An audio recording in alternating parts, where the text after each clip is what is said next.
ताम् ज्ञातारं विश्वतत्त्वानां वन्दे तद्गुणलब्धये देवादेव ख्याति महावीर भगवान की जय। गौमतीश्वर बाबूजी भगवान की जय। कल्पवती भगवान की जय। जन्मोद्भव दास सानुमयी जन्मानी माता की जय। कुंकुन आचार्य भगवान की जय। उमा स्वामी आचार्य भगवान की जय। सकल कीर्ति सम्मतभद्र आचार्य भगवान की जय। उत्पाद आचार्य भगवान की जय। लंका आचार्य भगवान की जय। ऋषि जदि ब्रह्माचार्य चार चक्रवर्ती आचार्य श्री सांसागर जी महाराज की जय। तिथि पट्टाधीश आचार्य श्रमणी गुरुवर्षि धर्मसागर जी महाराज की जय। मांग शिक्षा गुरु ज्ञान शिरोमणि आचार्य सागर जी महाराज की जय। तीन कमलों करोड़ महाराज की जय।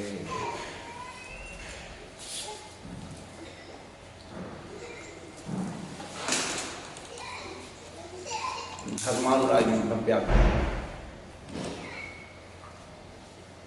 पिछले दिनों से हम लोग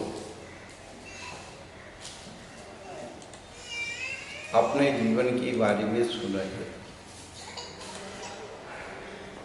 जीवन का उत्थान कैसे हो, तो जीवन का उत्थान स्वयं के परिणामों से ही होगा।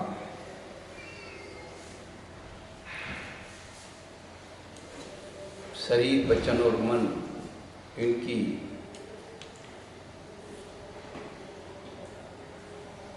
क्रियाओं के योग से आश्रय होता है और सुख से पुण्य का आश्रय होता है, अशुभ से पाप का आश्रय। 7वें अध्याय में पुण्य आश्रय करने की प्रक्रिया को बताया। अब आगे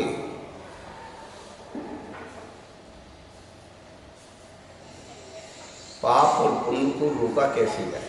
आश्रय तो कर लिया, आश्रय होता रहेगा तो बंद होता रहेगा। आश्रय और बंद को कैसे रोका जाए, ये जैन दर्शन की प्रक्रिया बता रहे हैं। विनय का अपना माइंड अनम्यूट करो।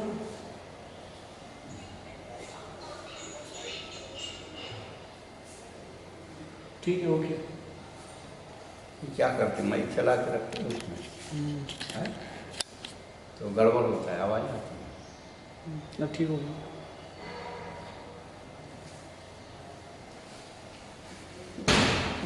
तो जब हमें अपनी आत्म तत्व को प्राप्त करना है तो उससे पुण्य और पाप से हमारी आत्मा को परे करना है। और पुण्य और पाप को छोड़ने का साहस हर व्यक्ति में नहीं। जब पाप ही मुश्किल से छूट रहा है तो पुण्य छोड़ना तो और ज़्यादा कठिन है। पाप छोड़ना तब भी सरल है, लेकिन पुण्य का आकर्षण, पुण्य छोड़ना बहुत ज़्यादा कठिन है। तो आचार्य भगवान पाप और पुण्य को रोकने की जो प्रक्रिया है वह बता रहे हैं। पुण्य को रोकने की आश्रय निरोधा संग्रह 9वां अध्याय। आश्रय को रोकना संवर है। इसमें दोनों प्रकार के आश्रय रोक रहे हैं, शुभों या आश्रय। इसलिए वह आश्रय को रोकने के लिए जो संवर है वो कितने प्रकार का है। उसका गुप्ति समिति धर्मानुप्रेक्षा परसय। गुप्ति के द्वारा, समिति के द्वारा, धर्म के द्वारा, अनुप्रेक्षा के द्वारा, परिचय के द्वारा, उपचार के द्वारा कितने प्रकार से हम संवर करते हैं। तो पिछले दिनों में जो भी बात बताई, लक्षण बताया, गुप्ति क्या है। तो सम्यक योग निग्रह गुप्ति, सम्यक प्रकार से योगों का निग्रह करना। यहाँ पर सम्यक विशेषण दिया है तो क्या है, 6 ढलाकार की पंक्ति याद कर लो। सम्यक प्रकार निरोध मन वच काय आत्म ध्याय तिन सुसुर मुद्रा देख मृगण फल खाए। यह शुद्धोपयोगी महाराज का स्वरूप वर्णन किया। तो विशिष्ट जो संबर है, पुण्य का जो संबर है, वो शुद्धोपयोग से शुरू होता है। पढ़ लेने से, समझ लेने से, मान लेने से नहीं है। पढ़ लिया, सुन लिया, समझ लिया तो संबर हो गया क्या? जब तक स्वयं के अंदर मनोचनिकाय की सम्यक प्रकार से युक्ति का अवतरण नहीं होगा, संबर नहीं। अभी तो हमारा व्यवहार संबर नहीं हो रहा। निश्चय संबर तो बहुत दूर की बात है, कोई चीज की सबर नहीं है। संबर का मतलब सब्र, रुकना।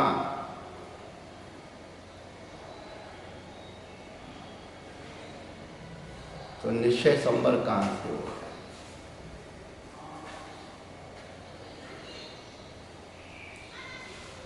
समिति ईर्याभासी स्नादान उत्सर्गा समितिया और 10 धर्म,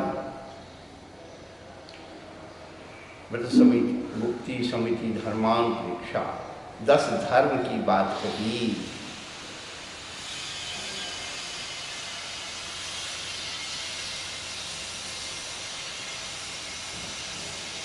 यहाँ जो 10 धर्म हैं वह अंतरिक्षाओं के चिंतन से सिद्ध होते हैं।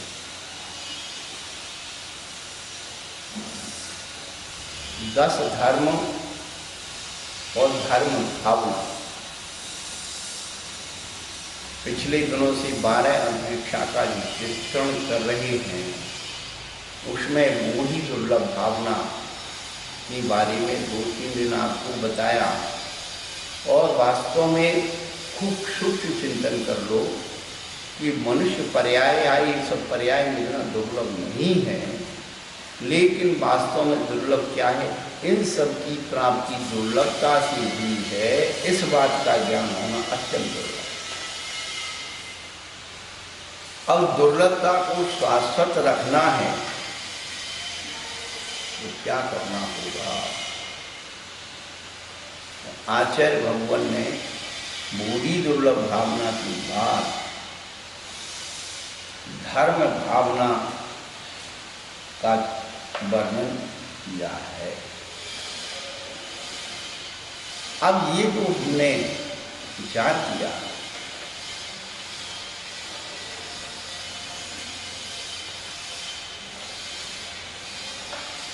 कि धर्म भावना में तो 10 लक्षण धर्म, वो तो लक्षण दिखाए गए। धर्म के 10 लक्षण दिखाए गए, लेकिन उस धर्म का जो 10 लक्षण है, धर्म का जो विशिष्ट लक्षण है, वो किसने बताया है? उस धर्म की शुरुआत कहाँ से होती है, उसके अंदर और क्या क्या चीज़ें हैं, इन सब का वर्णन धर्म भावना में किया है। पूज्यपाद आचार्य ने जो धर्म की भावना की जो व्याख्या की है, बड़ी सुंदर व्याख्या की है। कभी उसको लोगों ने पढ़ा ही नहीं।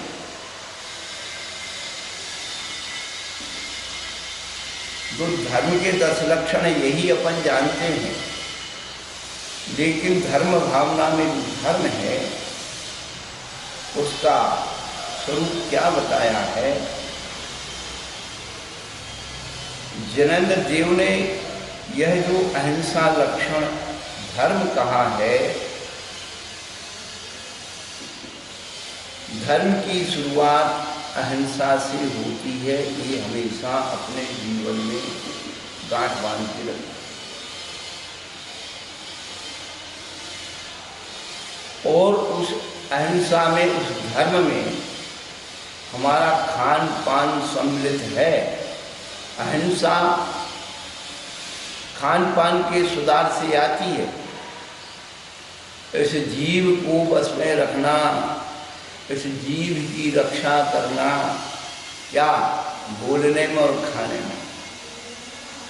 जो अहिंसा व्रत की 5 भावनाएं 7वें अध्याय में बताई हैं, तो सबसे पहले उन्होंने कहा वामुक्ति, और आखिरी में कहा आलौकिक पान भोजन।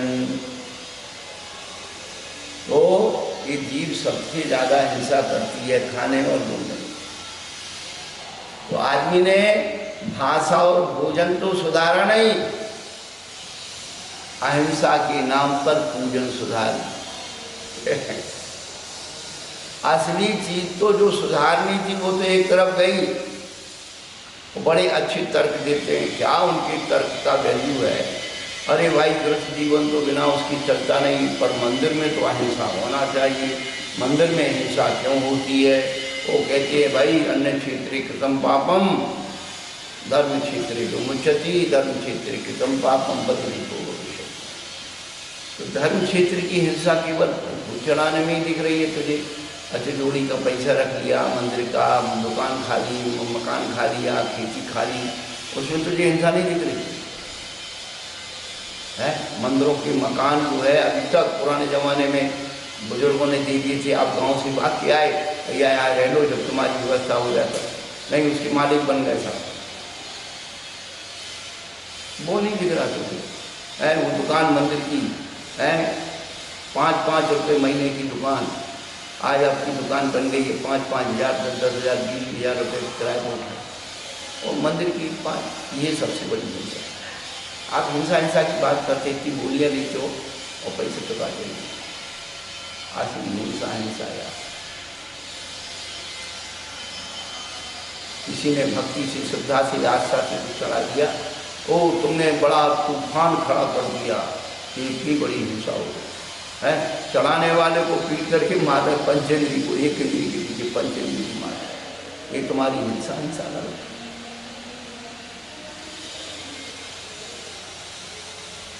ये संसार ऐसी प्रवाहित चल रहा है। आचार्य भगवान धर्म भावना में जो धर्म की बात करे, हमने उस पूरे पैराग्राफ को बड़ी अच्छी तरह से समझने की कोशिश की है। तो जिनेंद्र भगवान ने जो अहिंसा लक्षण धर्म कहा है, वह सत्य उसका आधार है।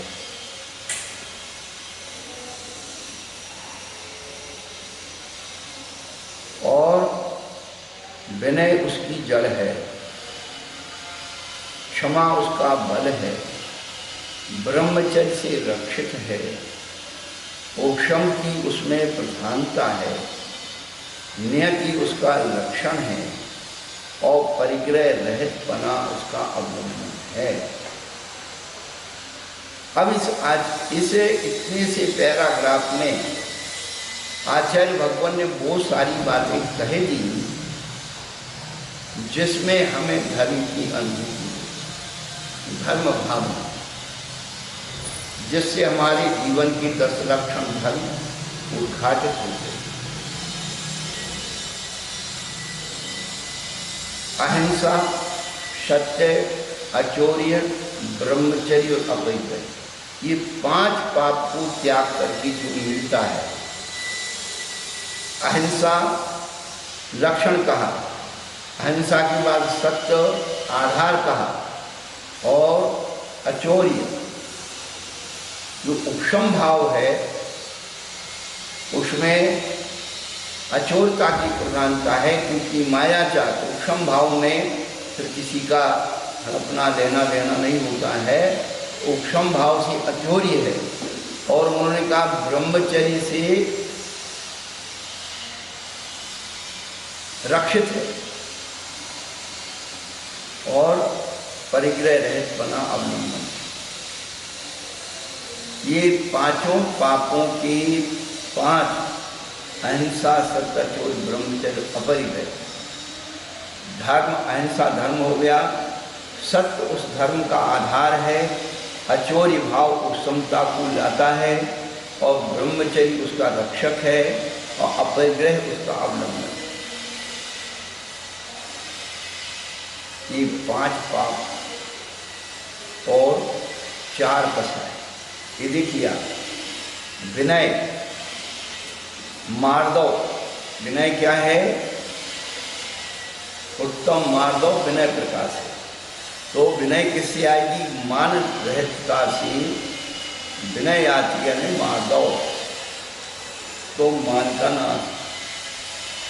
और क्षमा उसका बल है, क्रोध नष्ट हो गया। उपशम, माया नष्ट हो गई। अब जैसे लोभ कम हो गया, क्रोध, मान, माया, लोभ। तो मान से विनय, क्षमा से क्रोध, उपशम से माया, प्रत्यय से लोभ। पूरा धर्म जो है 5 पाप और 4 कसाई को त्यागने से उद्घाटित हो।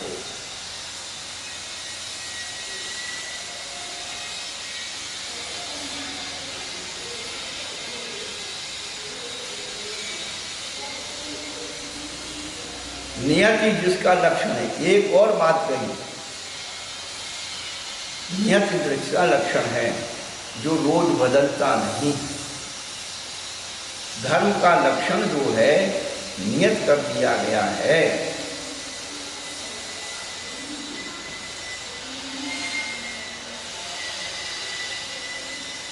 ऐसे इनकी प्राप्ति नहीं होने से, ऐसे धर्म की प्राप्ति नहीं होने से दुष्कर्म विपाक से जायमान दुख को अनुभव करते ही अनादि संसार में परिश्रम करते हैं, परंतु उसका लाभ होने पर क्या करते हैं? नाना प्रकार के अवगुणों की प्राप्ति पूर्वक मोक्ष की प्राप्ति होना निश्चित है। ऐसा चिंतन करना धर्म साक्षात्त्वानुदीक्षा है। इस प्रकार का चिंतन करने वाले इस जीव के धर्मानुराग बस उसकी प्राप्ति के लिए सदा प्रयत्न होता है।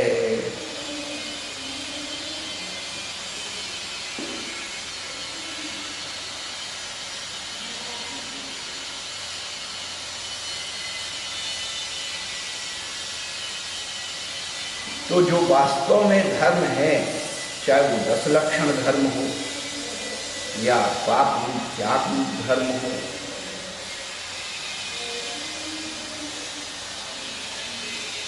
पिछले दिनों हमने आपको बताया था, कार्तिकेय वृक्षा में कार्तिकेय आचार्य भगवान ने एक गाथा बोली है, बच्चो सहाव धम्मो खमादि भावो ये दैव्यो धम्मो रत्न संच धम्मो जीवादि लक्षणों धम्मो। वस्तु का स्वभाव धर्म है, ये द्रव्यान्योग से धर्म है। समाधि भाव दैव्यो धम्मो, ये सब कर्णान्योग का धर्म है। रत्नत्रयंच धम्मो, चरणान्योग का धर्म है।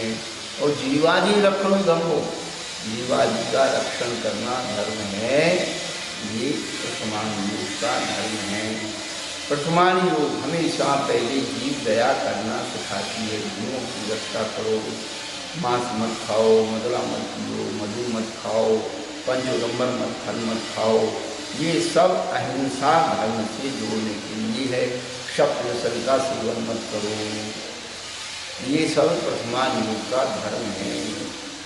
अभी तो लोगों के जीवन में प्रथमान योग का ही धर्म नहीं आ रहा। यहाँ रात्रि भोजन का त्याग करना, पानी छान के पीना, ये सब प्रथमान योग का धर्म है। और रोहिणी व्रत करना, रवि व्रत करना, ये सब प्रथमान योग के। तो अभी तो प्रथमान योग ही नहीं है। बड़े आत्मधर्म की बात जो करते हैं, बात करने में कुछ लग रहा है क्या?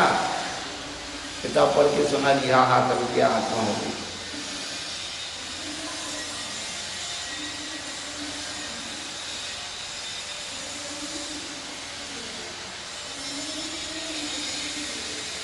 तो धर्म साक्ष्य तत्वांतरिक्षा,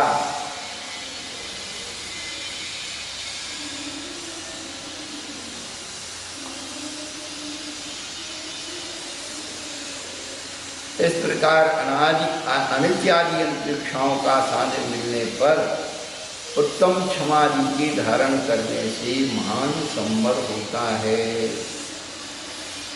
ये अनुप्रेक्षाएं ही हमें 10 धर्म के लिए संबल बनती है। क्यों? निमित्त मिलेंगे तो हम उस निमित्तों को कैसे जीते हैं कि जिसके पीछे हम कूद कर रहे हैं, मान कर रहे हैं उस वस्तु का स्वरूप अनित्य है, आचरण है, उसको हम अहंकार से अपना बनाने की कोशिश करेंगे, नित्य बनाने की कोशिश करेंगे तो संसार बढ़ेगा। ये उसका क्रम इसीलिए ऐसा रखा है। तो 10 धर्म आदि को हमने धारण करने से संबल तो हो रहा है, पर अनुपेक्षा दोनों का निमित्त है।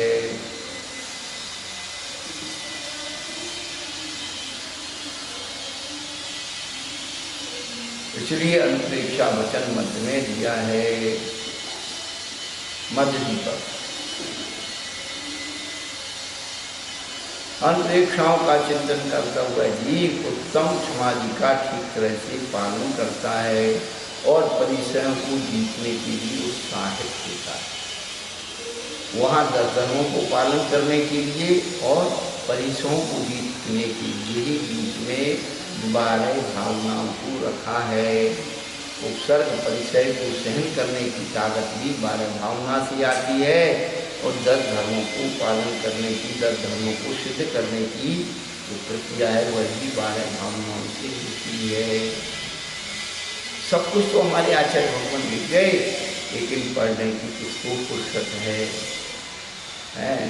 पढ़ लिया तो उल्टा पुल्टा पढ़ लिया, समझने की, सुनने की भी फुर्सत निकालिए।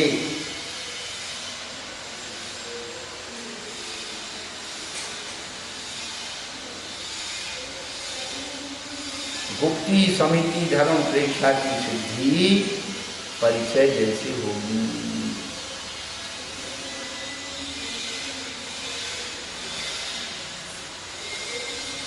अब जो है परिचय के बारे में बता, तो सबसे पहले परिचय का लक्षण बता।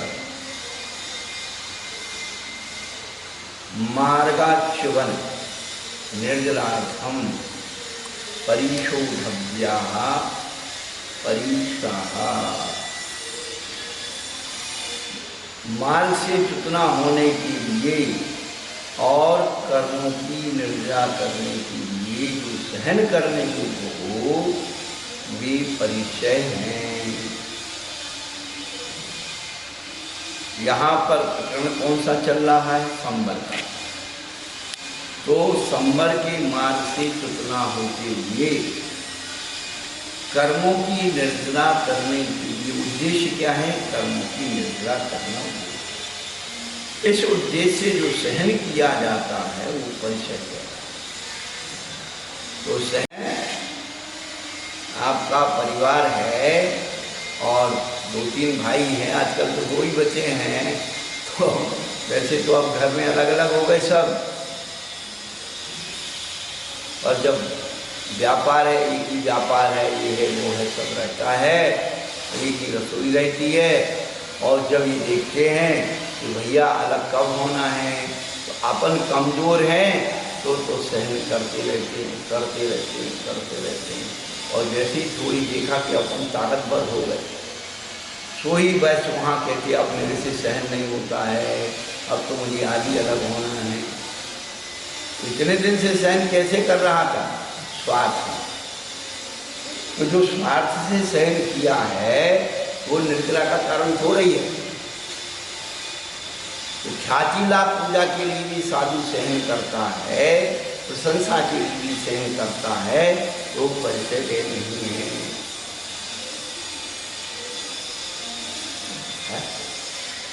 खबर फैल जाए कि आज महाराज 24 घंटे के लिए एक जगह पर खड़े रहे, हमारी खबर फैल रही है और धुआं खिंच रही है, तो एक दिन खड़े रहे, 2 दिन खड़े रहे, बाकी दिन का नहीं है। तो महाराज की कहानी आती है कि 4 महीने का महाराज ने उपवास किया और श्रावकों ने अच्छी गाड़ी वाली से पालना कराया। वो तो विधिधारी युवराज से प्यार कर गई, उनकी जगह दूसरी आकर के बैठ गई।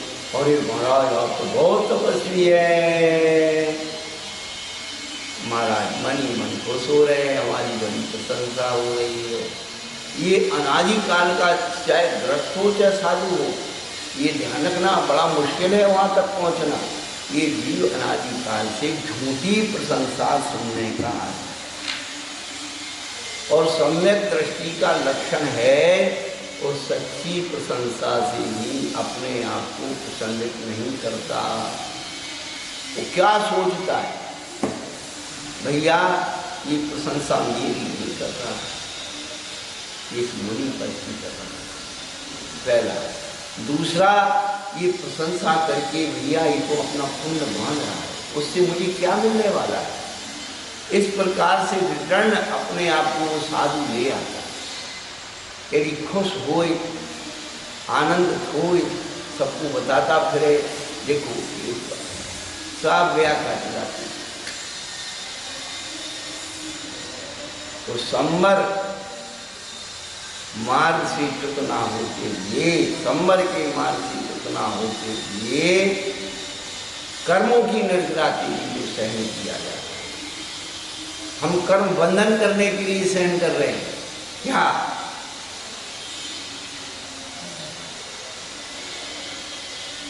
कितना सुंदर लक्षण आचार्य भगवंत ने बताया, ये तो हमारे जीवन को धन्य करने वाला है।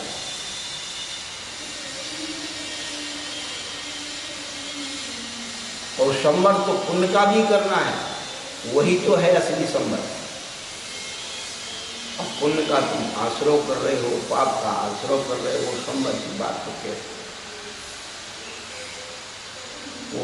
वो तो केवल कुछ शुद्धोपयोग की दशा में भी फलित हुई, पर कर्म की उदय से कि परिचय का जीतना। संवर पूर्वक निर्जरा शुद्धोपयोग में होती है, मतलब क्या? संवर पूर्वक निर्जरा, हाँ, शुद्धोपयोग वो शुभ कर्म की निर्जरा शुभ उपयोग में होगी। क्या? शुभ कर्म की निर्जरा शुभ उपयोग से योग्य, शुभ उपयोग से नहीं होगी। शुभ उपयोग से तो पुण्य का ही आश्रय। तो संवर पूर्वक निर्जरा में पाप पुण्य दोनों ही आ गए। हाँ, जो सत्तागत पाप की प्रक्रिया है और पुण्य की प्रक्रिया है, वो सब निर्जर, उनको भी निकाला है।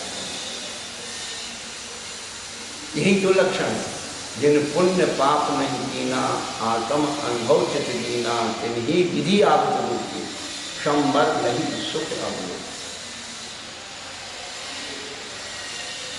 और पाप की निर्जरा तो पहले ही हो जाएगी महाराज जी। कहाँ होगी निर्जरा? मुनि महाराज बनते ना, तो शुभ उपयोग में पाप की निर्जरा नहीं है। इतनी जल्दी थोड़ी आसान है। अस्तर असो असाता 6 प्रक्रिया 6वां स्थान बंदी छुट्टी। और भी जो है निद्रा घातिया कर्माणी पापानी, घातिया कर्म पाप भी है।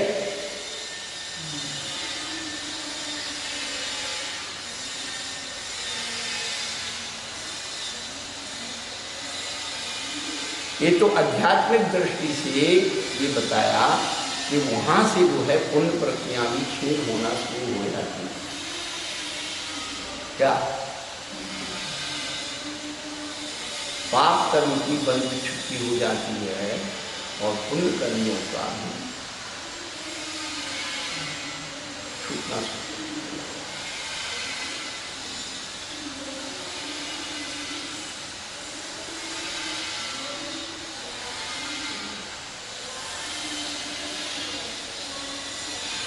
ये धर्म भावना बहन जी आप अपने उसमें और पढ़ना सर्वार्थ कितना अच्छा हमने अपना जो अनंतर जिज्ञासा पुस्तक है उसमें हमने इसको बहुत क्लियर किया और घटित किया है, मैंने एक एक शब्द को घटित किया।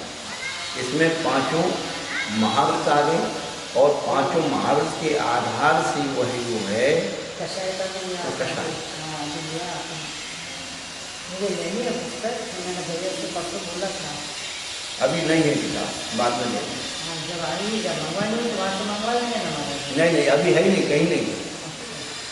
अब उसका नया एडिशन तैयार हो रहा है, करेक्शन होकर के। अभी क्या सब लॉकडाउन चल रहा है ना, तो सही बंद है कार्यक्रम, तो 15 दिन में आ जाएगी यहाँ से उसकी जो भेजी।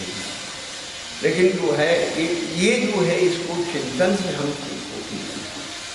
हम लोग सामान्यतः पड़ जाती बस हो गया, लेकिन इसके अंदर जो बीच में जो भरा हुआ है तत्व वो भूल जाए।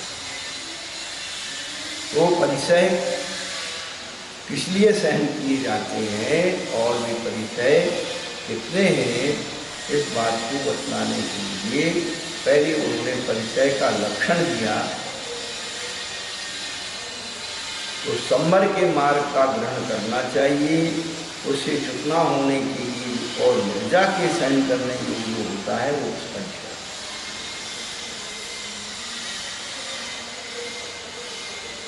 एक भिखारी है, उसे भोजन नहीं मिलता है तो वो उपवास में, ये सब साधन रखे हुए हैं और फिर नहीं खा रहा है वो उपवास। और उपवास की साधना किस लिए क्यों करना चाहिए अभी सब आएगा वो बताएंगे, लेकिन जो 22 परिचय हैं, अब ये परिचयों का जो झंझट है इसमें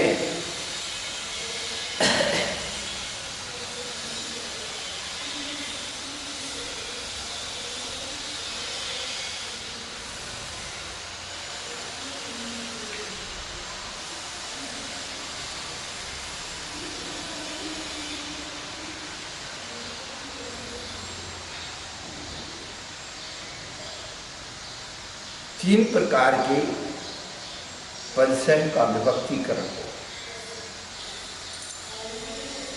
क्या? एक कर्मकृत, दूसरा स्वयंकृत, तीसरा परकृत। स्वयंकृत हमने उपवास लिया, अब किसी कारण से क्षुधा प्यास का जागरण हो गया, स्वयं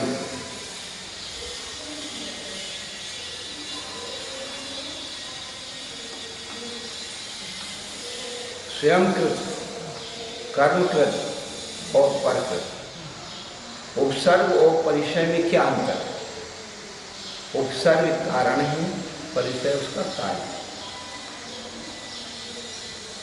उपसर्ग कारण है, परिचय उसका कार्य है।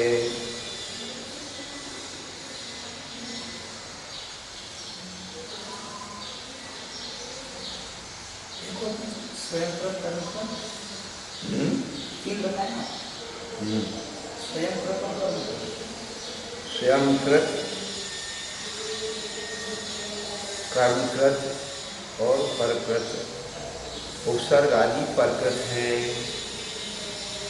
और जो सबके द्वारा उत्पन्न होता है वो स्वयंकृत है। बाकी अभी बताएंगे कौन कौन से कर्मकृत उपसर्ग होते हैं। तो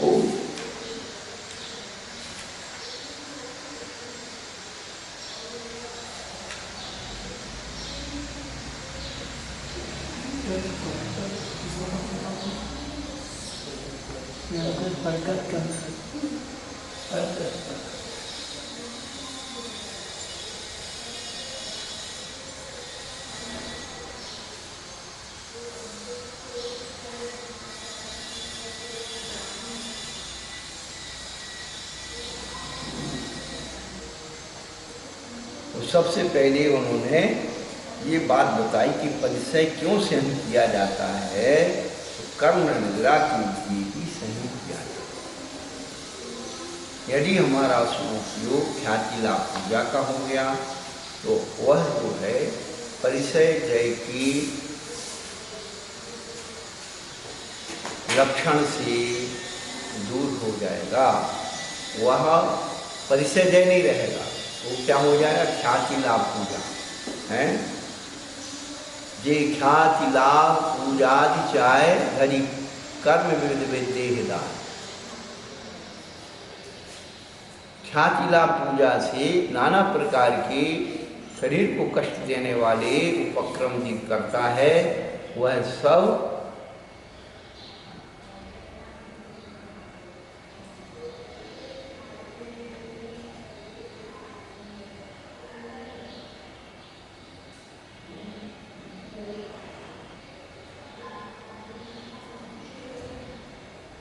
क्षुधा पिपास आदि को सहन करने वाले जनदेव के द्वारा कहे हुए मार्ग से नहीं च्युत होने वाले मार्ग के सतत अभ्यास रूप परिचय के द्वारा कर्मागम द्वार को समृद्ध करने वाले तथा उपक्रमिक कर्म फल को अनुभव करने वाली यानी उदीरना, उपक्रम यानी उदीरना से समय के पहले उस कर्म को नष्ट करने वाली कर्म से कर्मों की निर्जरा करके मोक्ष को प्राप्त होते हैं।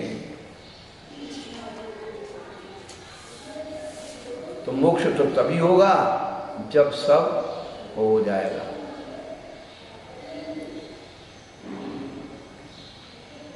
तो स्वाकृत अपने आप जो असंकल्पित है और प्रकृत और उपसर्ग आदि और कर्मकृत अज्ञान आदि ये सब 3 प्रकार से।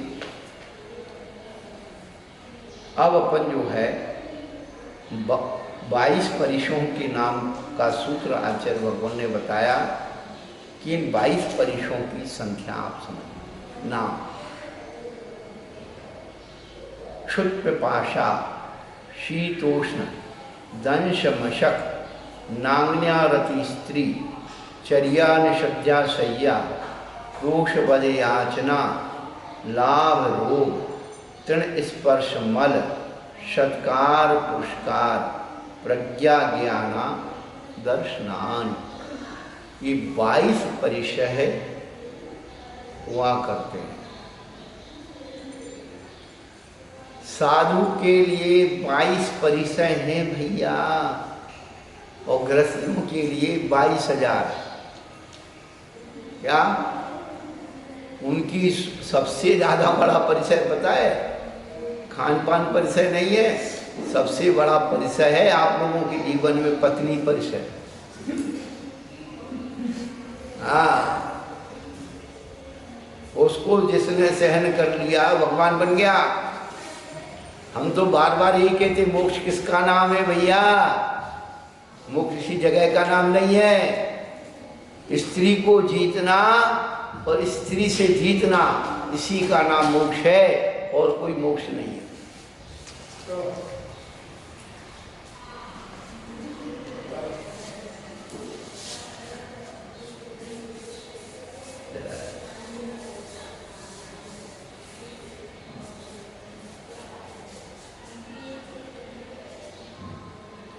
तो क्षुधा पिपासा, संसार में क्षुधा परिचय सबसे पहले लिया है। संसार में ये बड़ा नाटक है जीव का, पैदा होते ही भूख से होता है, जब खा लेता है तो प्यास लगती है। तो क्षुधा और पिपासा ये परिचय स्वयं के जीवन में किस प्रकार अवतरित होते हैं, ये खूब सोचने की बात है।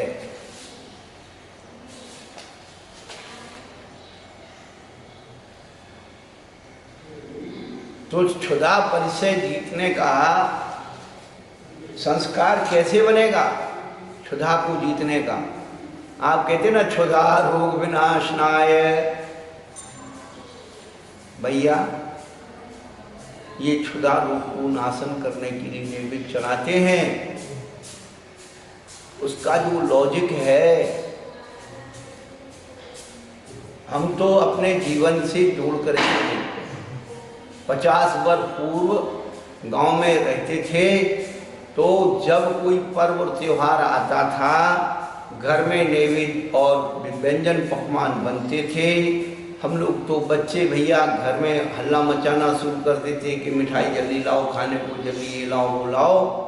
तो माँ कहती थी बेटा पहले भगवान को चढ़ेगा, उसके बाद तुझे खाने मिलेगा।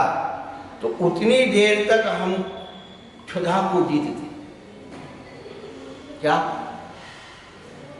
उतनी देर तक उस भोजन से हमारा संबंध भगवान से, इसलिए वो उतने क्षण की क्षुधा जीतने से ऐसा थोड़ी है कि एक क्षण में जीत लेंगे, उसका डिस्टेंस धीरे धीरे बढ़ता जाता और क्षुधा को सहन करने की ताकत। तो क्षुधा को जीतने का प्रयास जो है, पहले तो अभक्ष छोड़ करके भक्ष की मर्यादा करो भैया। हैं जो रात में खाते हो, रात में छोड़ करके चलो, कहते भाई अन्न की वस्तु छोड़ दो, एक संस्कार तो बन जाएगा। ये सब क्षुधा को जीतने की धीरे धीरे प्रयास, कि सब कुछ होते हुए भी नहीं खा रहे हैं, उसको क्षुधा को जीतने का।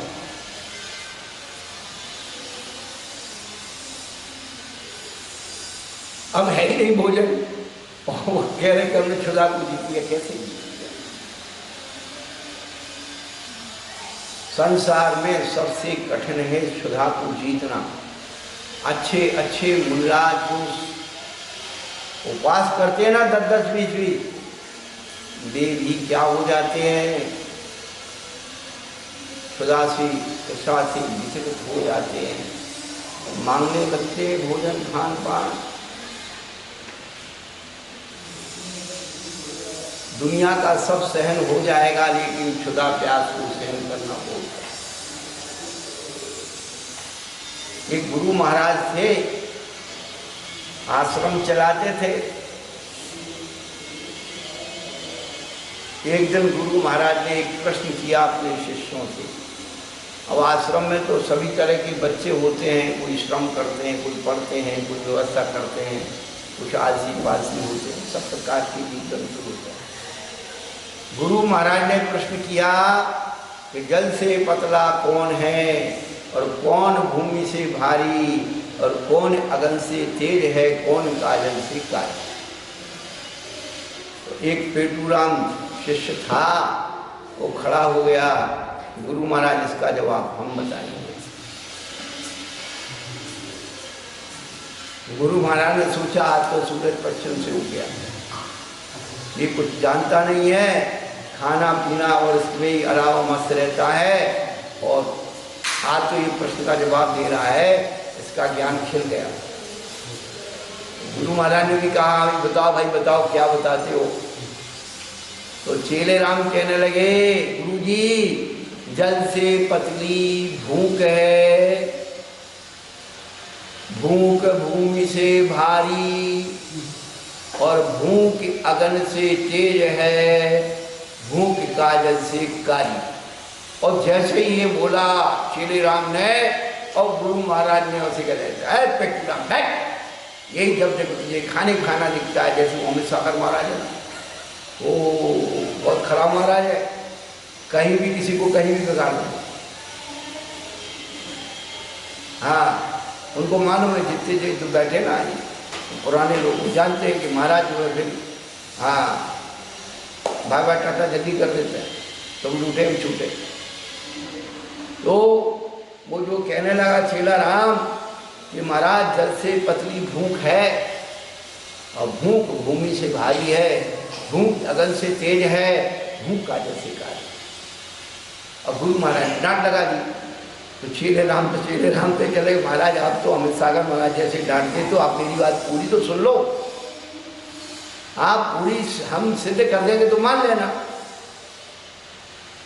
तो गुरु महाराज की थोड़ी सी अकल आ गई गुरु महाराज में, उन्होंने कहा भाई सुना, भाई क्या सुनाता है। कहने लगा महाराज जल से पतली भूख है।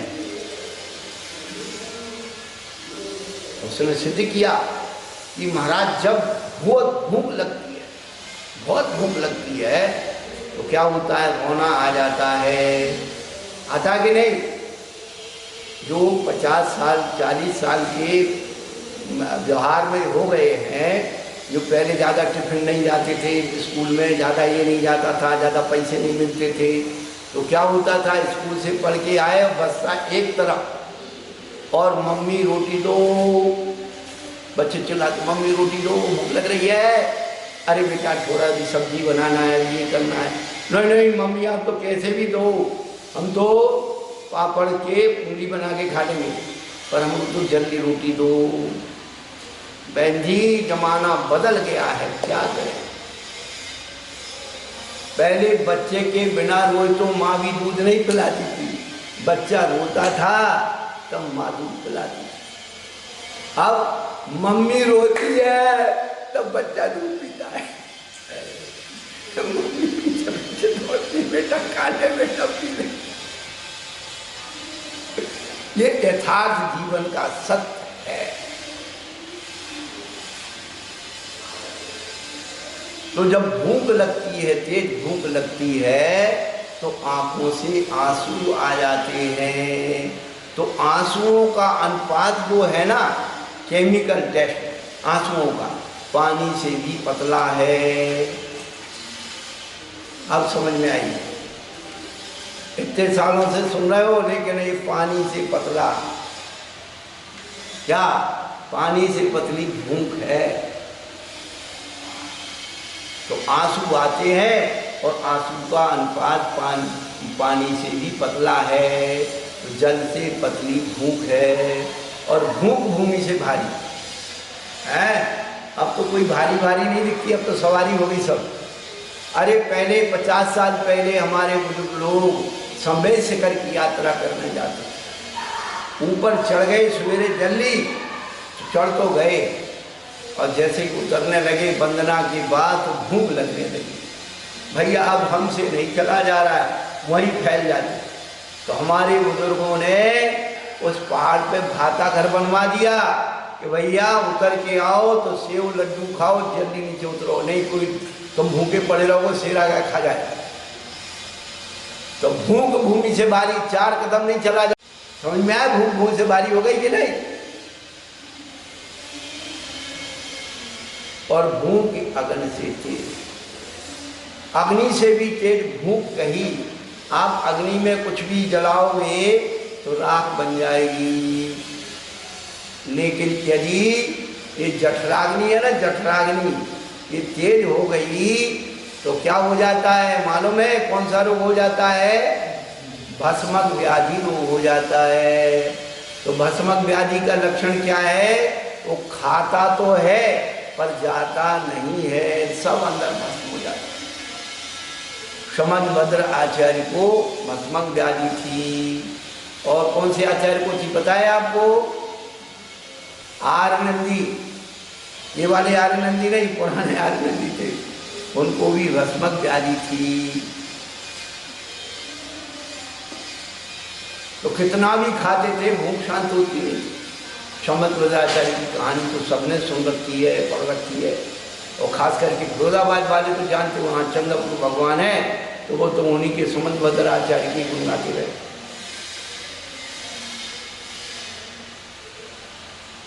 तो जल से पतली भूख है, और भूख भूमि से भारी, और भूख अग्नि से तेज है। जब भूख पैदा होती है तो अग्नि से ज़्यादा काम करती, सबको अपने आप खा जाती। और भूख काजल से काज। कल 14सी बहुत लोगों के उपास से एकासन, जब उपवास करते हैं तो क्या होता है? दिन में तारे और रात में सूरज उग जाता है।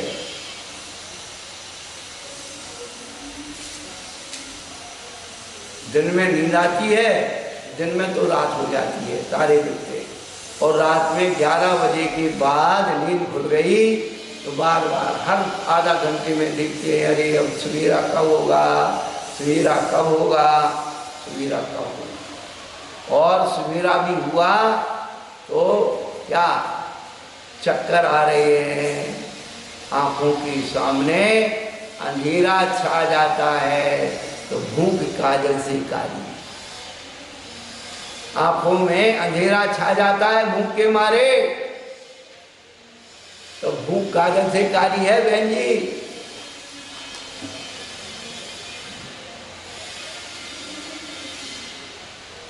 गुरु जी सुनकर के बड़े आश्चर्य में कि मेरा इतना तत्व ज्ञानी है क्या था।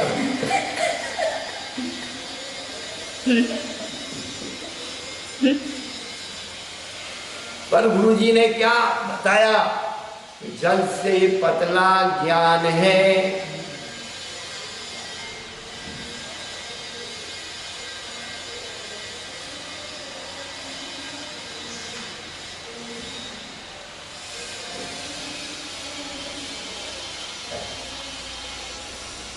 और पाप भूमि से भारी, और क्रोध अगन से तेज है, कलंक काजल से कारी।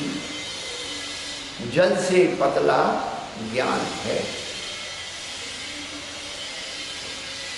देखिए आप, पानी एक जगह गिरता रहे, जितनी भी कटर मशीन है पत्थर को काटने वाली, सब में पानी की जरूरत है। लेकिन पानी स्वयं जब जो है एक जगह पर गिरता रहे तो क्या हो जाता है, उस पत्थर को भी छेद देता है। ऐसे ही आचार्य कहते हैं कि ज्ञान जब एकाग्र हो पाता है, एकाग्र जिन परम छेनी सुबुध छेनी दार अंतर में वर्णाद वज्रागाज के भाव को नारा, कोटि जन्म तप तपे ज्ञान बिन कर्म धरे दे, ज्ञानी के छिन्माई त्रिगुप्त के सहज करे। तो ज्ञान की छैली पानी से भी पतली है, और पाप भूमि से भारी,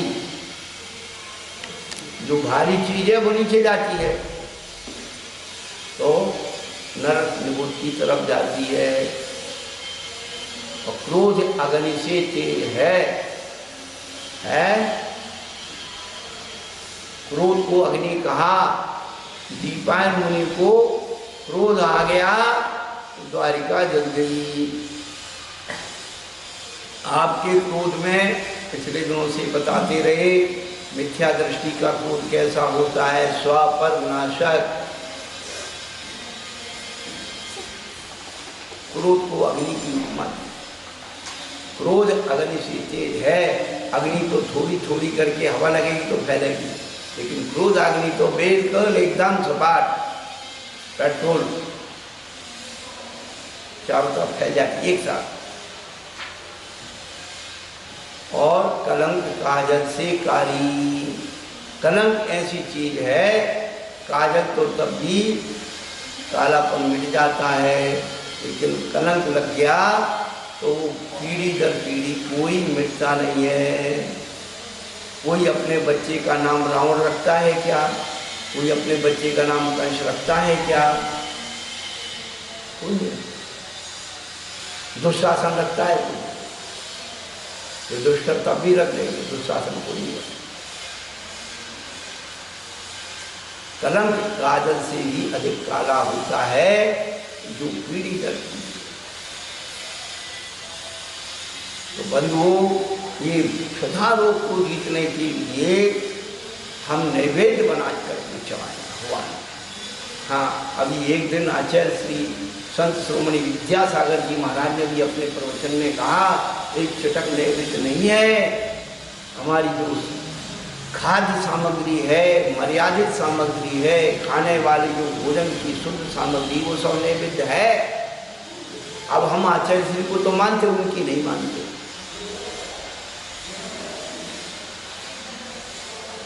ये ज़्यादा आमनाएं घुस गई और कुछ नहीं हुआ। हमने अध्ययन किया समय का, आज से 50 वर्ष पूर्व मंदिरों में पर्व त्योहारों पर और विशेष अवसरों पर सब नैवेद्य चढ़ती थी, और इसका जीवंत उदाहरण आज आपको बता देते हो, सुन लो और जाकर के देख लेना।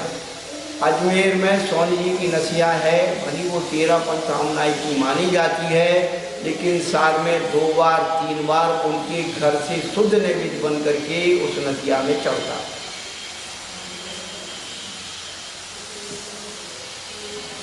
ये तो अभी एक पंथ विशेष प्रारंभ हुआ तो उन्होंने मंदिर के दीप धूप नैवेद्य सब बंद करा दिए।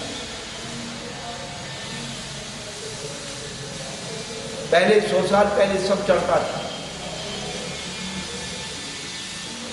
मध्य प्रदेश की एक, जहाँ हम लोगों ने जीवन दिया है, एक परंपरा रही कि मंदिर का माली होली, दिवाली, रक्षाबंधन और जो भी पर्व त्योहार आते थे तो दूसरे दिन घरों पर आता था और कहता था पावन।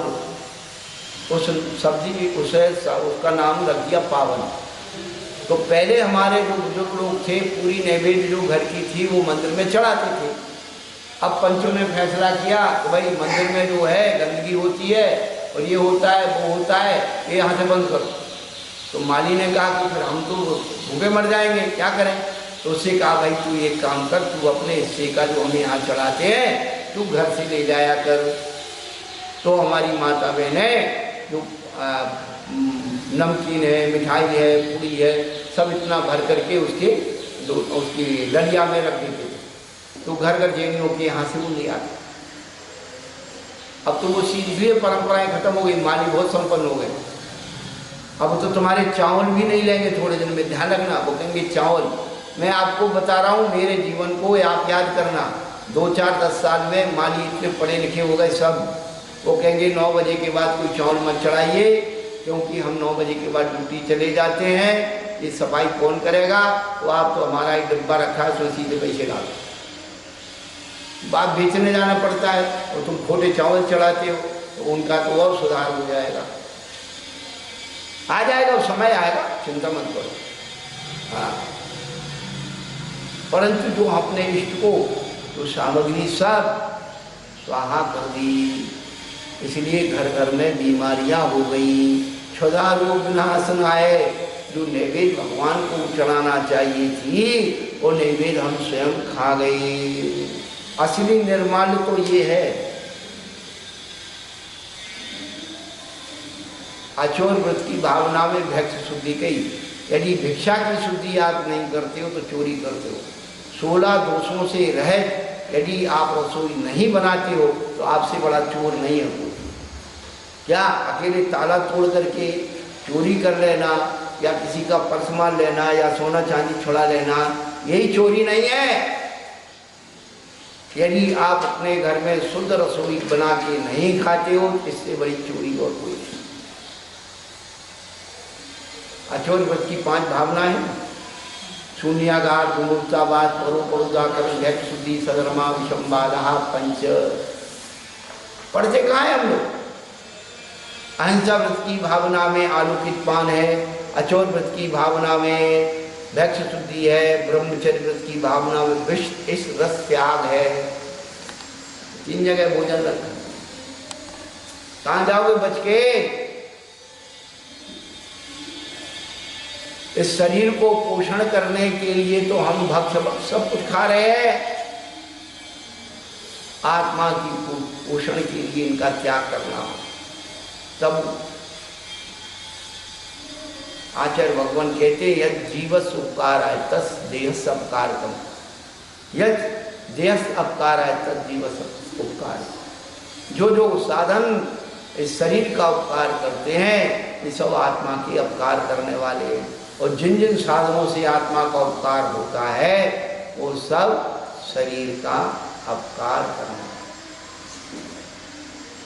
तो कहने का अभिप्राय तो ये है कि हम इतने साधन संपन्न हैं, ग्रस्त जीवन में सब कुछ है, तो थोड़ा थोड़ा उस भूख को जीतना का प्रारंभ करो।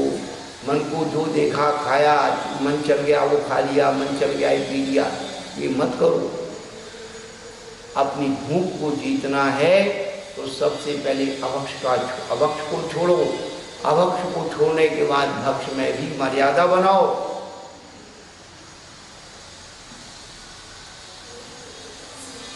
तब हम अपनी इस भूख को जीत पाएंगे। और नहीं तो सामने चीज दिखी और उधीरना होगी, तुरंत खाने का भाव होगा, वहीं अपन फेल हो जाएंगे। तो ये भी एक बड़ा वैज्ञानिकता है। हम आपको वो बात बताना चाहते हैं, यदि हमारे शरीर में भूख को जीतने की शक्ति आ गई तो कभी ऐसा अपवाद मार्ग पैदा हो गया, रास्ते में गाड़ी खराब हो गई, जंगल में खाने पीने को कुछ नहीं, तो आप उसको भूख प्यास सहन करने की क्षमता आपको याद आ जाएगी। हम तो पास करते थे तब तो हम कोई ऐसी बात विकल्प नहीं था, आज नहीं है तो कोई बात नहीं है, तो हम आत्मध्यान से बच जाएंगे। सीता का क्या अपहरण हो गया और कितने दिन तक रोशनो पास किए अशोक वाटिका में रहे, पता है? पद्म पुराण पढ़ा हो तो पता लगेगा।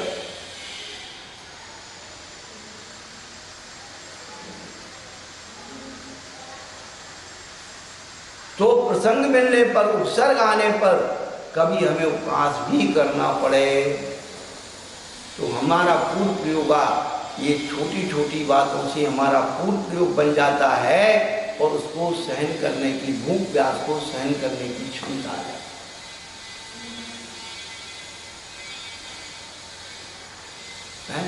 फिर जीव विचार करता है, अरे तूने 10 लक्षण के दिनों में 10 दिन के उपवास किए थे तो विचलित नहीं हुआ, 10 दिन खींचिए और 3-4 घंटे की रात्रि में तू इतना विवल हो गया कि भोजन मिल जाए, पानी मिल जाए तो 3-4 घंटे बाद मिल जाएगा तू है, और खाने पीने के बाद भी तेरी भूख शांत नहीं हुई तो क्या करेगा बोल।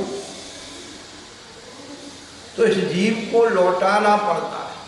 समाधि मरण के समय शरीर असक्त हो जाता है तो यही चीज है कि भाई तो आगम की आज्ञा है कि जब तू अपने जंघाबल पर खड़ा हो सकता है तब तक तेरी चर्या है, और जिस दिन जंघाबल टूट गया फिर तेरी चर्या।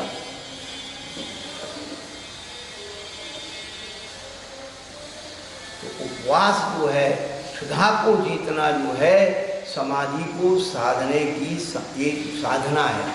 तो सब कुछ होते हुए भी त्याग करने की जो भावना है वह क्षुधा परिचय है। ऐसा और भी बताएंगे। श्रद्धा हो जब जिन वाणी पर विनय सहित उर्मी कर लो, बिना पढ़ाई पर जाओगे शब्द के अर्थ स्वयं कर लो। शब्द कोश की नहीं जरूरत, नहीं कोई भी शर्त यहो। शब्द स्वयं बतला देते हैं अपने गहरे अर्थों को। माता ब्रह्मचारी महाराज की जय।